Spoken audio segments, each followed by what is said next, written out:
The broadcast is now starting. All attendees are in listen-only mode.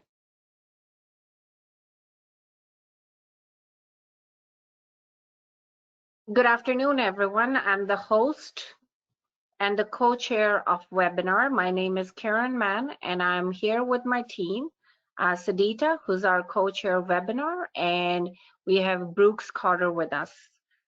We represent the Human Development and Leadership Division of the American Society for Quality. This is a global division aiming to enrich the personal and professional lives of our members and non-members across the global community. We continuously look for new speakers within the range of our body of knowledge, which can be found in MyASQ HD&L community site.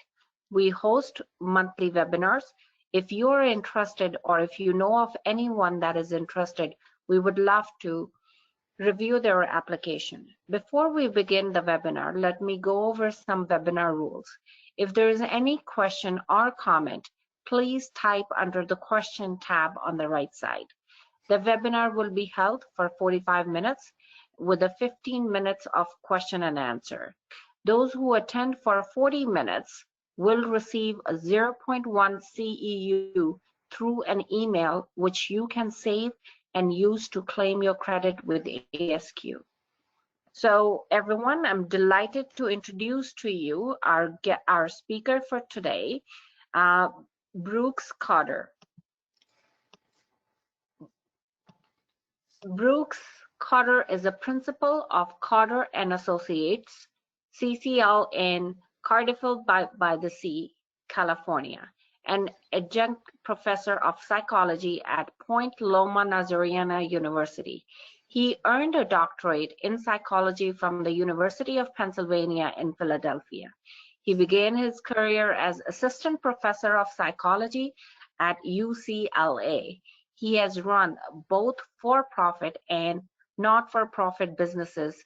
He's the author of over 50 peer-reviewed journal articles and 2 books. Dr. Carter is a senior member of ASQ and a past chair of American Society of Quality, Human Development and Leadership Division. So Brooks, we welcome you, and we're looking forward to hear all the great stuff that you have to share with us. Thank you. Well, I hope it's great. This webinar is going to be not smooth because it follows my path of discovery, and that was not smooth, and it was very recent where I had the most important insights about this process. I used to bill myself as a recovering academic who had gone into business, but unfortunately I've had a relapse. I'm teaching at Point Loma Nazarene. I love it. They're the most wonderful students in the world, and I'm having a great time. 50 years almost after I taught at UCLA. I was a scientist, and then I went into business, and there's a lot of things about business that I thought were pretty peculiar. And I was in business for about 10 years when my partner introduced the idea of Edwards Deming and suggested that we go to a Deming seminar, which we did. And finally, I found out that the things I thought about business, the things I thought in business were peculiar. And Deming was a scientist, and what he did, I believe, simply would be stated as applied science to business. It's that simple. He just used scientific method whenever he ran into a problem. So I became a disciple of Dr. Deming. I went to 6 of his 4-day seminars. I met him. He knew me in passing. We weren't pals. But he encouraged me to write, which I did. And I've really, he's probably been the greatest inspiration in my life in terms of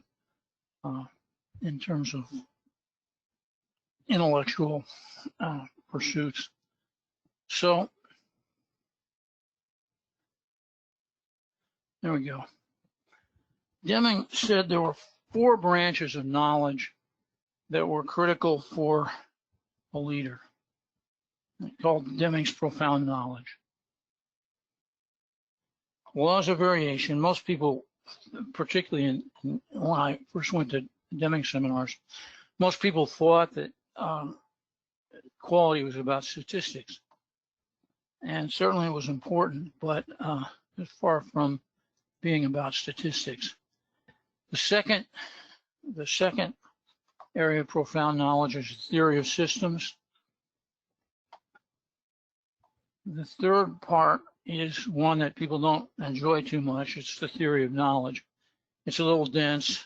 It comes from philosophers, not from psychologists. And but it's important because it really tells you how you can decide what you know and what you don't know. But the fourth branch is psychology. And I put it big because I think it's more important than the other 3, being a psychologist. But I also put it big because Deming, in his later years, emphasized psychology very much. At the seminar I was at, he found out that there were a number of psychologists in the audience, and he called us up during one of the breaks and simply asked us, well, what do you think of what I'm doing here? You know, we mumbled and stumbled and didn't say much that was important, but he instituted a session at his seminars after that. It was an evening session, and he would attend as in the audience, and the session would be on the psychology of change, and it would be led by a psychologist, usually Ed Baker, who was at that time director of quality at Ford, but who had a doctorate in psychology. So Deming became more and more interested in psychology. Unfortunately, psychology wasn't very developed during Deming's lifetime. There were huge changes in psychology subsequent to his death. And Marty Seligman, who's a dear friend of mine, we were graduate school buddies, and Martin is probably one of the 2 foremost psychologists in the world right now. He discussed in his autobiography the transformation of psychology, and most of it is subsequent to Deming's death. This was wonderful. Probably most of you would be very happy with this. Psychology abandoned behaviorism to embrace cognition and consciousness, and that was in 2002. We learned that evolution in the brain constrain what we can learn. This is pretty deep, and most people don't understand this. It's important, but I'm not going to describe it here because it's not. I could take a half hour to give you the evidence that led to this. This is a wonderful story. He points out that we're drawn into the future rather than driven by the past. Behaviorism and Freudian psychology view us as being driven by the past, and that's simply not the case. And I'll discuss that very briefly. And finally, this is what we're going to talk about mostly. Includes building what is right and positive in the world, positive psychology. Now you can see that 3 of the 4 are after Deming's death in 1993. So these would have been powerful tools for his work, and unfortunately they came too late. Cognition and Consciousness, I put it in 2002. That's when Daniel Kahneman became the first psychologist to win a Nobel Prize for his work in cognitive psychology. He did the work with a man named Amos Tversky, who was at least an equal partner in it. Amos didn't get the prize because he died, and it's not awarded posthumously. I actually knew Amos because he was on the faculty at UCLA. I was too dumb to find out what he was doing because what he was doing was pretty important. This is an example of the kind of thing that Kahneman and his colleagues did. It's a problem. In a lake, there is a patch of lily pads. Every day, the patch doubles in size.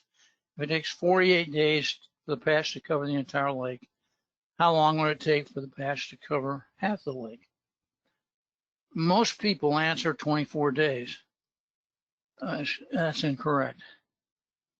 But it comes into your mind. Almost anybody who takes this has a jump into their mind. Some people then go back and analyze it, and the real answer is 47 days because it's if it doubles 47 days at half the coverage, one more day, and it doubles, it covers the whole lake. This is called the cognitive reflection test. There are 3 questions on it, and only 48%, they're easy questions. Only 48% of MIT students get it all 3 right. So us common people get fewer than that. And it's work like this, obviously more than this experiment, that led to Kahneman to conclude that we had a system 1 in our brain that was quick, not conscious, not necessarily rational, and makes most of our decisions. We jump to conclusions. And then we have a system 2 that's slow, conscious, rational, can override system 1, but rarely does. Most of our decisions are made by system 1. Kahneman's work started the whole field of behavioral economics, which is a rather large field now, and made cognitive psychology very, very important. Being drawn into the future is a funny story. Marty Seligman is a man with tremendous confidence, and he was sitting on a panel with the Dalai Lama, and he said it was a warm day in Australia, and the thing was pretty slow, so he turned to the Dalai Lama and said, I don't agree with your idea of living in the now. He doesn't say what the Dalai Lama said, but Marty said, we'd be unprepared for what is about to happen. And this is a quote from the book here. Our minds brim with futures. This is not to be fought. The future is our nature. We're creatures who are drawn into the future. And he views humans as the most unique thing about us is we live in the future. We're always trying to figure out what to do to cover what's going to happen. And in 2016, he published a book called Homo Prospectus. He doesn't see us as Homo sapiens. We're not wise, we're oriented to the future. And he wrote this book with 3 philosophers. It's a good book. And I advise anybody who should read it who's interested in psychology.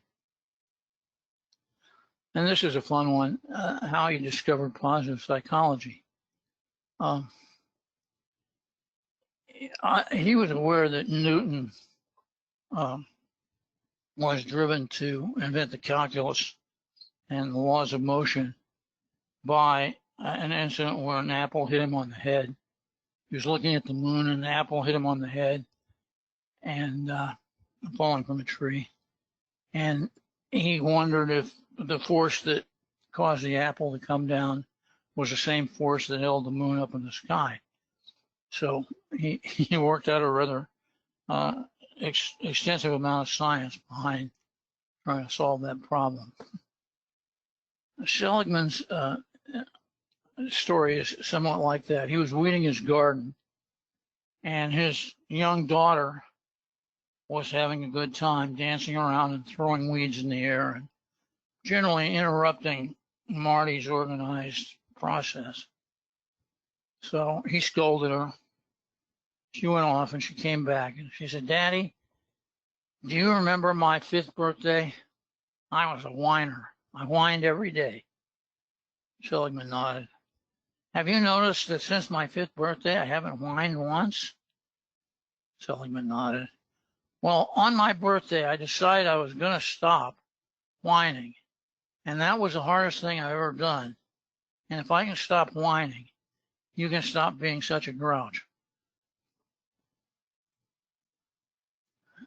Seligman decided he had to change, and he did stop being a grouch. And he developed positive psychology, which is the scientific study of what makes life worth living. It's also a discipline of psychology that's much more powerful than any other part of psychology. And Seligman had just been elected president of the American Psychological Association. And it's funny, I visited him in Philadelphia right at that time. And he made it he made positive psychology the theme of his presidency. He organized the discipline and did a lot of research.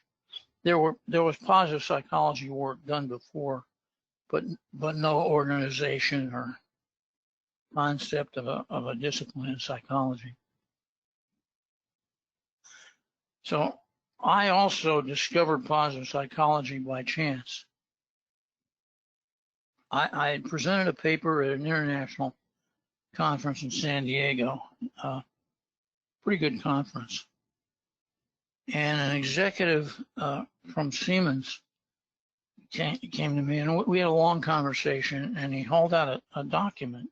I don't know where he got it, but it was a letter that Washington had arranged to be sent to the captains at Valley Forge, where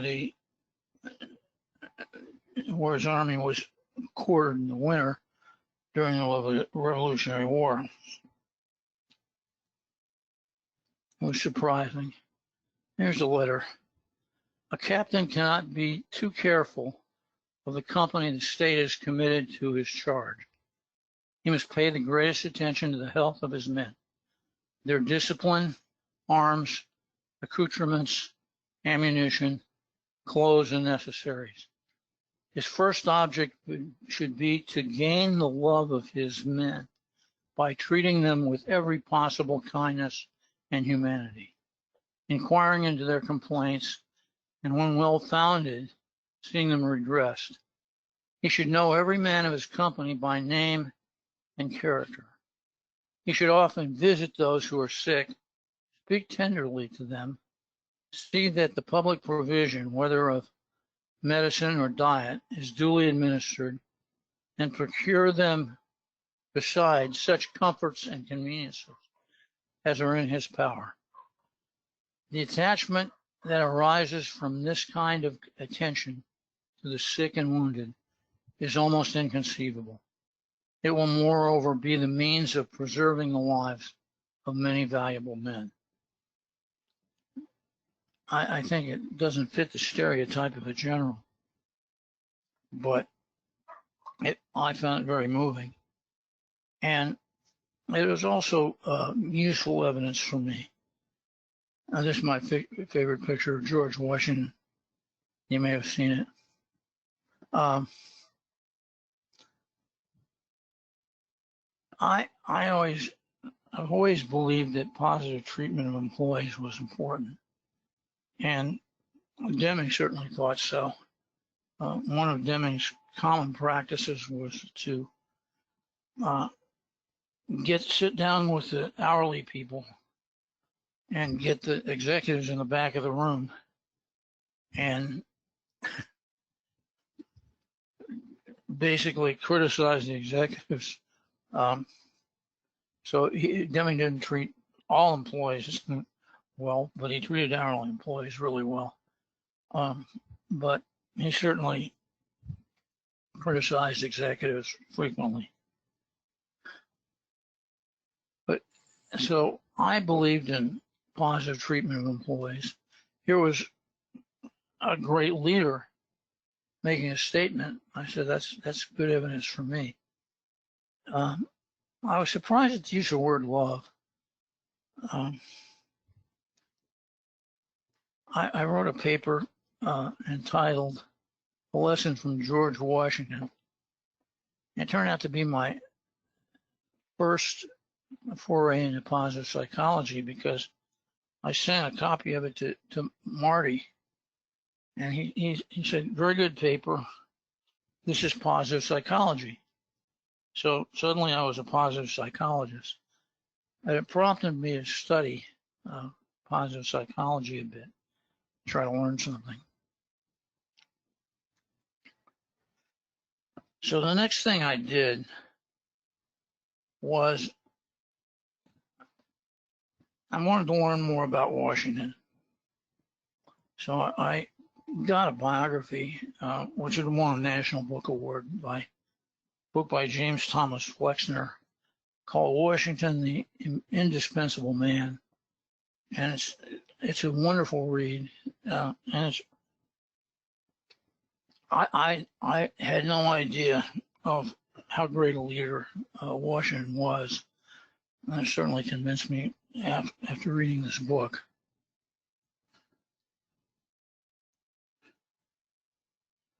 Washington took an army that had no uniforms, no supplies, no equipment, no pay, and not much in the way of arms, and defeated the world's greatest power. And I think a lot of people, certainly I, looked at the situation and said, well, the United States is the world's greatest power. Of course we defeated the British. Well, we weren't the world's greatest power. We were a bunch of hicks. No training. We were tremendous underdogs in this war. You could say that we had the advantage of being the home team, and that was an advantage, but I point out that if the Boston Patriots came to San Diego here to play Torrey Pines High School, I don't think being the home team would be too valuable. He kept this army together for 6 years until the opportunity arose at Yorktown, and he seized the moment. There was a lot of luck in the Yorktown incident because the French fleet had won a battle against the British, and the French for this particular time controlled the water around Yorktown, so the British couldn't escape. And it was a foregone conclusion that once Washington got there, their goose was cooked. Now realize that this army didn't get paid until about 10 years after the war was over. So Washington kept this army together for 6 years as underdogs until the opportunity arose. So I conclude that he was not only a great leader, he was the best leader I ever heard of, how he did that. And Washington's emotional bond with his men is brought really clear in Flexner's book, he talks about the last meeting that Washington had with his staff. And it's beautiful language. He approached this last parting with a sad and anxious heart.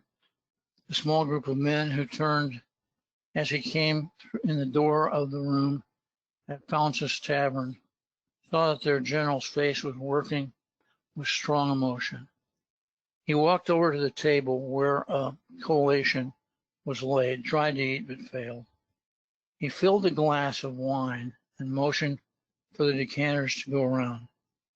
As the officers saw his hand shake and his lip tremble, the bitterness in their hearts they were bitter because they hadn't been paid, was drowned by love.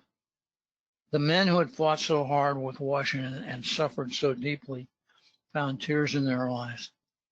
With tears streaming down his own face, Washington embraced each separately, and then, the height of emotion having become unbearable, walked out of the room.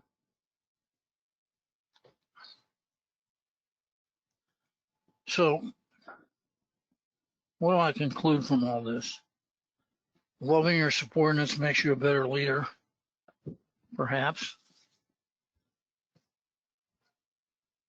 Certainly, my conclusion from the first article was supported by Flexner's book, but something was missing.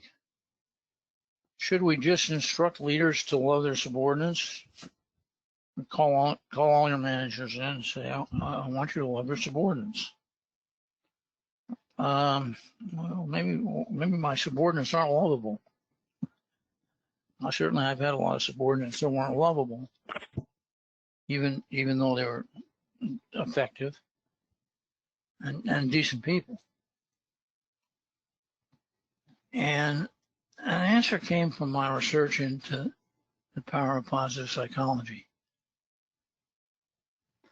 I talk about a couple of examples of power coming from positive psychology. Time magazine turns out to be an excellent way to treat depression. If you just read it, it causes depression, but this is a different story. Time magazine ran a cover story on positive psychology. And Seligman and a colleague arranged to get a link in that article to a website.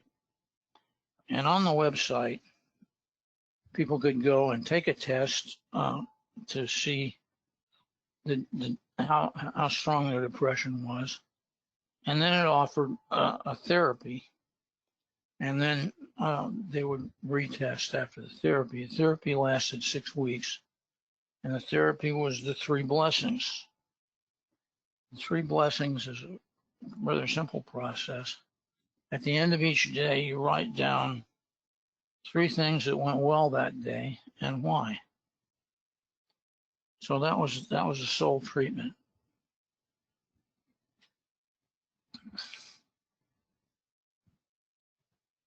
After 1 month, they started. He had 50 people that were severely depressed. They had a depression score of 34, which they're crying, they can't function. I mean, they're in terrible shape. And that went from 34 to 17.2, which is on the cusp between mild and moderate depression, which is a lot better than where they were.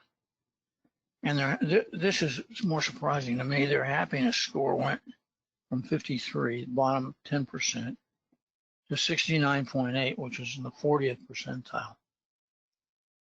Seligman has huge amounts of data on this. He called a colleague who treated depression for what his methods would produce in the same time period. Professional cognitive therapy plus medication after 1 month moves the depression score from 34.1 to 19.6. Not quite as good as the Time magazine. Certainly a very different cost and difficulty. Now the Time magazine piece doesn't have controls. It's not. It's kind of like we're living in a world now where we're becoming very conscious of what kind of evidence is needed to adopt a treatment. And Marty certainly didn't have enough evidence to adopt a treatment. However, he tried repeatedly to get a grant to do this. It's not something an entrepreneur would do because you can't patent a treatment like this. You can patent drugs. And the pharmaceutical company certainly would not want this methodology to proliferate. So he could never get a grant. It was constantly blocked, he believes, by the pharmaceutical companies. Whether it was or not, we can't prove, but certainly it would have been to their disadvantage. But here's writing down in your journal 3 things for 3 weeks and producing a major change in your mental illness is rather impressive. The second example, this is the most impressive accomplishment. Positive psychology goes to war. In December of 2008, General George Casey, who was the Army Chief of Staff, invited Marty to a meeting. And Marty got there. There were a number of colonels and generals in the room, and a bunch of his books scattered about the table. And Casey described the problem of soldiers returning from deployment, and the problems of depression, divorce, suicide, drug abuse, PTSD, and asked Marty if Marty could do anything about it. So Marty said, well, we have a process called resilience training, which insulates people somewhat against bad events, makes them more resilient, they rebound faster. He said we could do a pilot study and see if that would work. And Casey said, we're at war, we can't wait. And his idea was that Seligman would train sergeants to train the troops. So sergeants would be made into master trainers. Casey said that his sergeants were some of the world's best trainers. They ended up giving University of Pennsylvania a $30 million unbid contract to train sergeants, which is the largest grant I've ever heard of in psychology. But Penn was the only institution that could do it. That's where Marty was, and he had built an infrastructure there. So by the time he wrote his autobiography, which was published in 2018, they had trained 40,000 sergeants. Troops who received training from those sergeants prior to deployment had reductions in every adverse condition, including a 50% decrease in substance abuse. Again, this is a very inexpensive process. A fundamental part of resilience training is the 3 blessings, by the way. It shows up everywhere. So 3 blessings is very powerful. It builds gratitude. Gratitude is both a state and a trait. You can feel grateful, or you can be a person who's very sensitive to being grateful.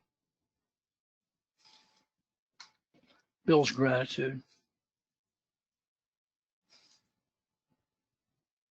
Now, this is where the insight came. I was busily reading about gratitude and the three blessings.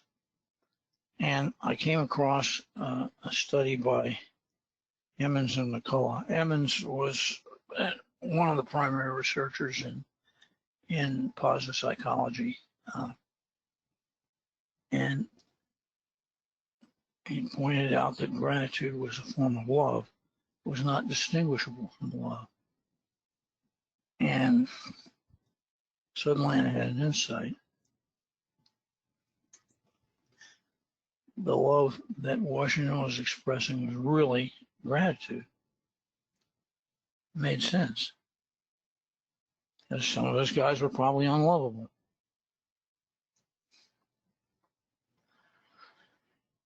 So I wanted to see if this was a discovery of any kind.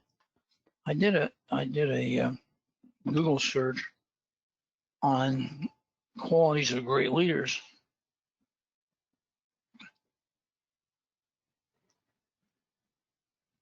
I couldn't find one person who cited gratitude as a quality of great leaders. That you'd think by chance somebody, even if it didn't play any part in leadership, you would think somebody would mention it because it's kind of a good quality. Now I remembered a paper that I wrote in Quality Progress in 1992. It's called The Theory and Practice of Employee Recognition. I wrote it with a client, young guy from IBM, and I've always been puzzled because there's a social media site for academics called ResearchGate, and you can find a lot of most academics are on there, and their papers are listed. And when somebody reads one of their papers, ResearchGate makes note of it. And so I have maybe 25 papers on ResearchGate. This is the most frequently read. And a lot of my stuff is recent, but more people read that paper. And when I look at the paper, what I'm really describing is gratitude, because I say it should be personal, and the person doing the recognition should be very well acquainted with what the employee has accomplished. So it's really recognition is kind of a formalization of gratitude, but it's not usually practiced properly. So usually it's routine, and it's almost like pay. But done properly, it's gratitude. I did find a study that looked at the relationship between gratitude and leadership. One study, I love the names, RITZENHOFER, BROSI, SPORRLE, and WELPE, a German group writing in a very good journal. That's a very good paper. They did two studies. First study, they wrote scenarios of describing the behavior of a leader, and they had grateful leaders and prideful leaders. Grateful leaders were judged to be more trustworthy and having more integrity. Prideful leaders were judged to be more competent, which surprised them. But there's a big effect in terms of integrity and trust. Those are pretty important characteristics for a leader.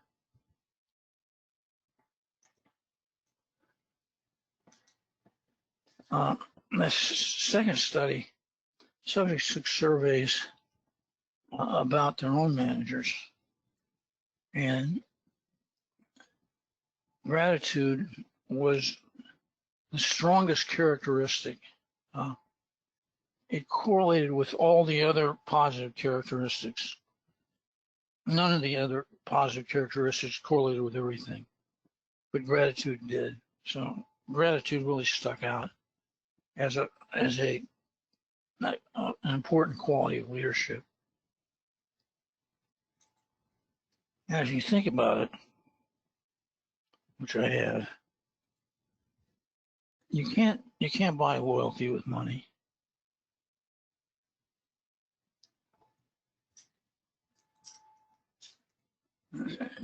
Money certainly doesn't create intrinsic motivation. And would you give your all for an ungrateful leader? I doubt it. I certainly wouldn't. So here we have an important quality of leadership, unrecognized, but pretty easily developed, because we have a method to build the trait of gratitude. Can the 3 blessings make you a better leader?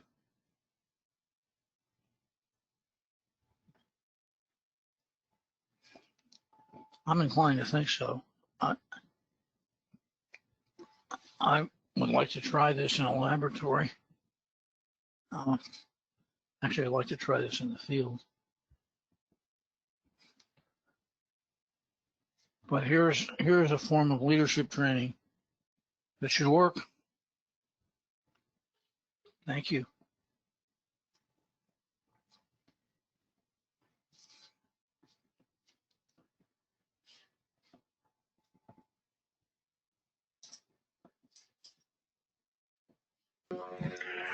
Thank you, Brooks. I'm still speechless every time I hear you talk in general. And I think that during this time, this topic has been extremely important and spot on with what's going on right now. I was actually replying to a couple of people who tried to log in and explaining that we never had seen such numbers. We had 555 people interested to be here today, and this must show something. As you know, this is a number we have never seen before. So I don't know if we should be happy about it or if we should be sad about it, because people seem to have such a need to be positive, and I think we think of that only when we really need it. As you mentioned, gratitude, that's something that we can do and think about without being in emergency cases, because I think in emergency cases we don't really think much of gratitude through our system 1, which you described.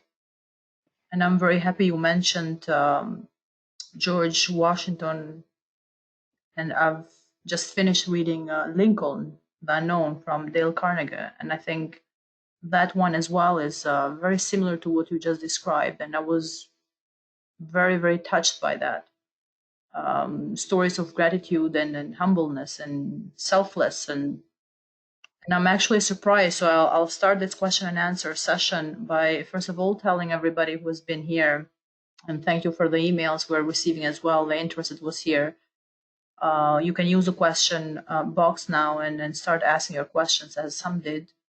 My personal question is, how do you think that we in the management world, we haven't taken much, or the management methodologies and all those theories haven't been using much of these great examples of leadership. You know, I couldn't really understand what you were saying. I feel like in management schools, business schools, and business models, executive management styles, I don't think I've seen such a strong base of these values and positive psychology. And you mentioned the word that hit you there in that letter was love. And I feel like in the business world, this is not out there as much as it should be. And we do have great examples which would have been followed.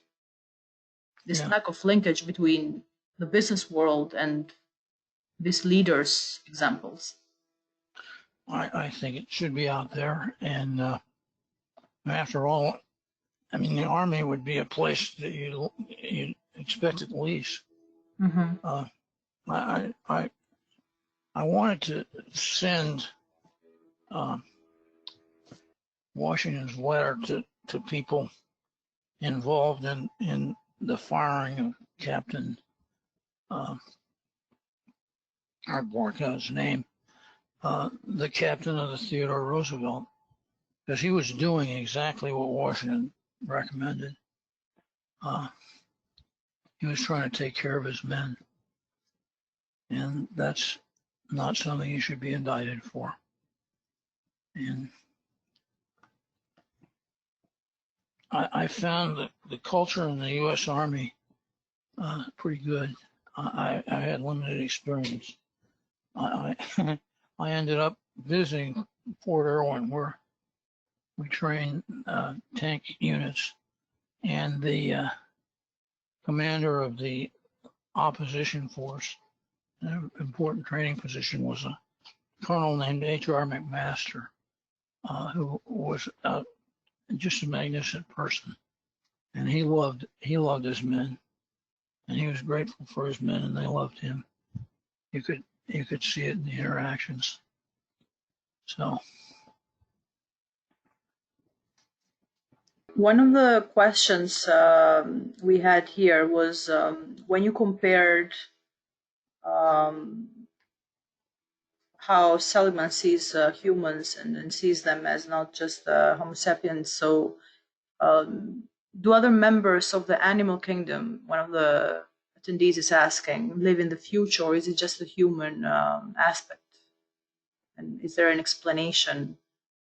Our brain is forward thinking oriented. I couldn't grasp the question, but do I would tell you, animals have that as well? That they're oriented into thinking into the future and driven by that? I haven't gotten to this part yet, but in Homo prospectus, has one of the writers was a neuroscientist, and they addressed that issue, that the human brain is different, and specifically with the centers that do analysis of the future. So, interesting. As I say, I haven't gotten to that point in the book yet, so I can't describe it. But another interest here is to understand when you talk about gratitude and you compare it to love. Could you go over it a little bit more in depth? How do you see those as equal? That was the sense of it. Well, as I've gotten older, I've gotten pretty old. I've been much more grateful. And pretty smart. No. Yes. But I have a lot of gratitude. I'm very grateful to my students.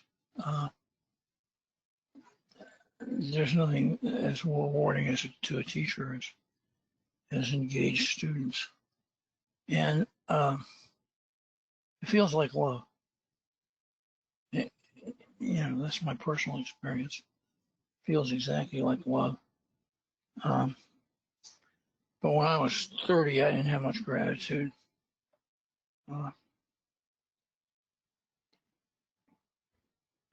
One thing I've noticed, because I don't know if Kieran mentioned you being immediate past chair.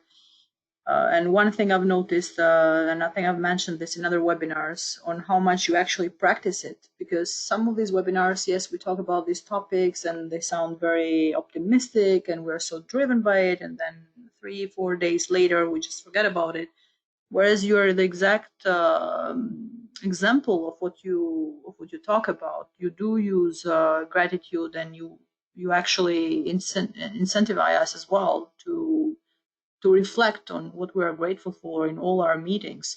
But one thing I've noticed about you is that you really mean it. Like, you can tell by the way you say those things. And I've seen this difference with other leaders who might have try to show gratitude, because these lessons are out there and people try to exemplify them as well. But you can tell a difference between when somebody means it and somebody is just trying to be positive or trying to give you a compliment and then come with a negative feedback after that. So to open that space.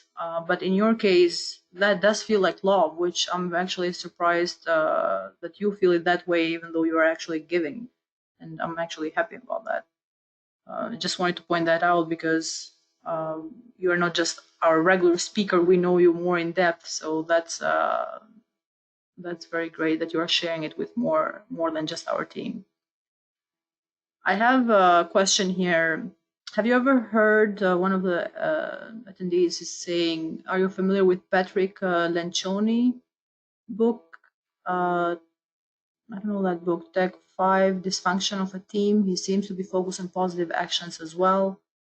Some mentioned Simon Sinek relating to military work. Couple of ideas here. Seems like we have a crowd pretty much very interested into and read about positive psychology.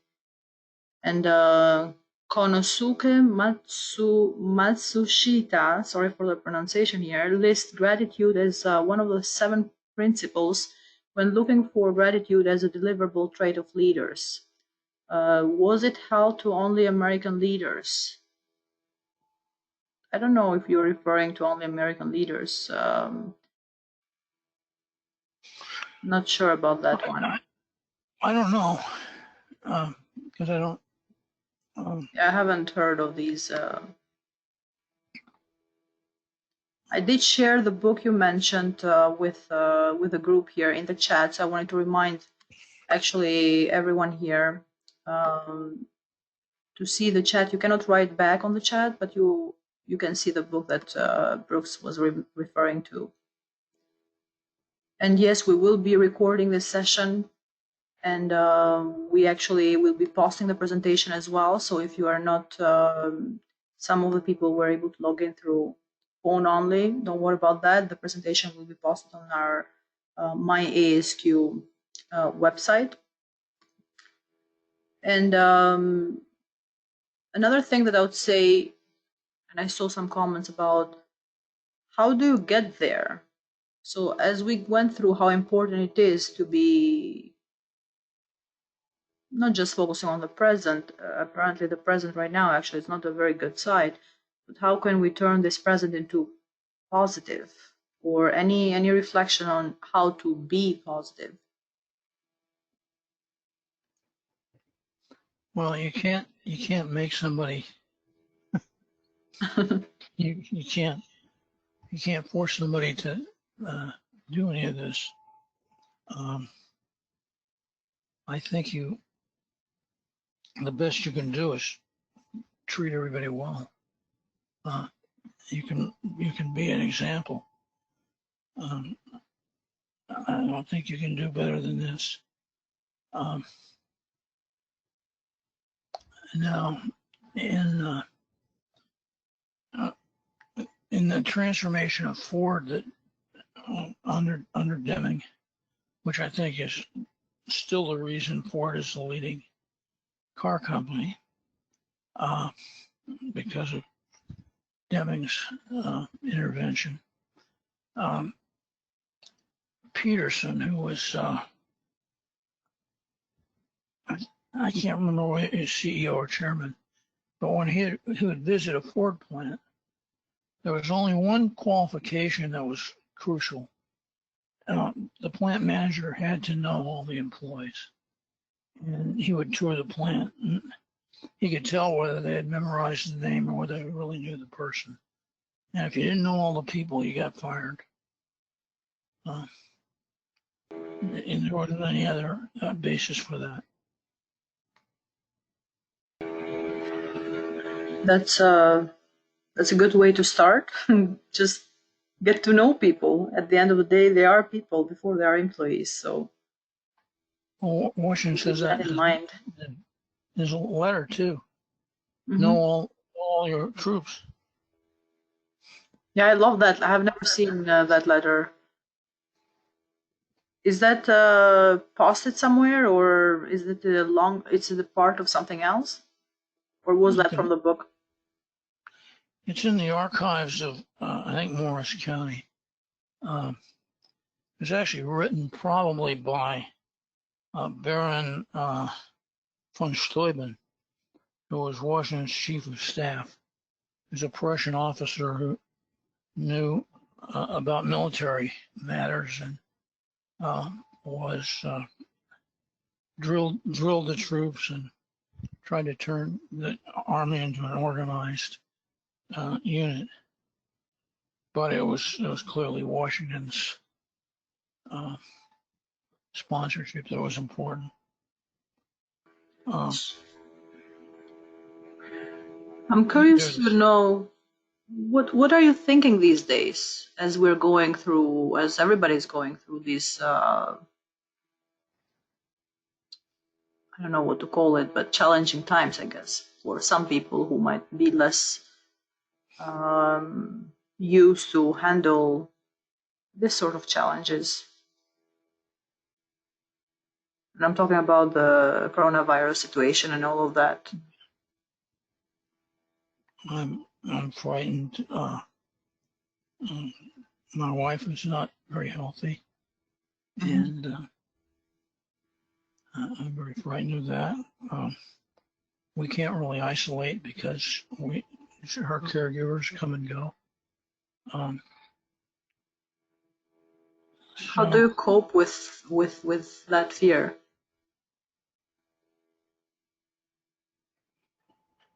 Well, I don't necessarily want to cope with that fear. I think it's I do have a strong cocktail before dinner, but I don't want to cope. I think we should be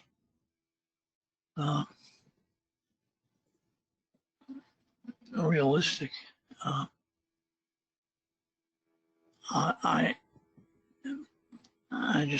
love my wife dearly, and she's my soulmate, and I love my sons. Particularly for everyone's in my life. And I don't think it's okay to be afraid. It's okay to be sad. It's not okay to be depressed. I can work. I do as much as I ever did in my life. I'm not depressed. Yeah, sort of a noise here. Brooks, you always leave me speechless, but that's something I keep saying, and I truly appreciate it, and I think I'm speaking on behalf of everybody who's here today, for you being so open to share in such detail, and actually open might be the right word. And I'm glad you brought the message of sometimes we don't need to just work with every emotion and get it over and get it away and And positive psychology is not just like, let's think positive and let's pretend like nothing is happening or nothing bad is happening. It's as you said, about acceptance and just accepting that emotion. Sometimes that's all we can do. And I truly hope with the energy that you brought us to here and from everybody who's been listening that we wish you and your wife and your family all the best. And I'm sure it will go great because you've always done great things for other people. And during these times, we, as a division, we're trying to be there for the community. It doesn't have to be a member. We're actually, the next 2 webinars will be about how to cope with this chaos, or I don't know how else to call it, related to careers as well. So we'll have 2 webinars, one in May and one in June about careers. The one in May actually is just posted, so you'll get a notification about that on the email. We, as I said, will be recording this session. We'll be on YouTube about a few days, sometime this week maybe. And on my ASQ website, we'll have also the presentation, the document posted as well. Whoever has attended for 40 minutes, they will be receiving RU credits as usual from me. They will receive a separate email. But I wanted to close with really saying thank you on behalf of everybody, to Brooks and to Kieran as usual for always being great at helping and being a great team leader as well in these webinars. Thank you, everyone. Thanks, Brooks, and thanks, Kieran. We'll talk next month. Have a good night. Thank you.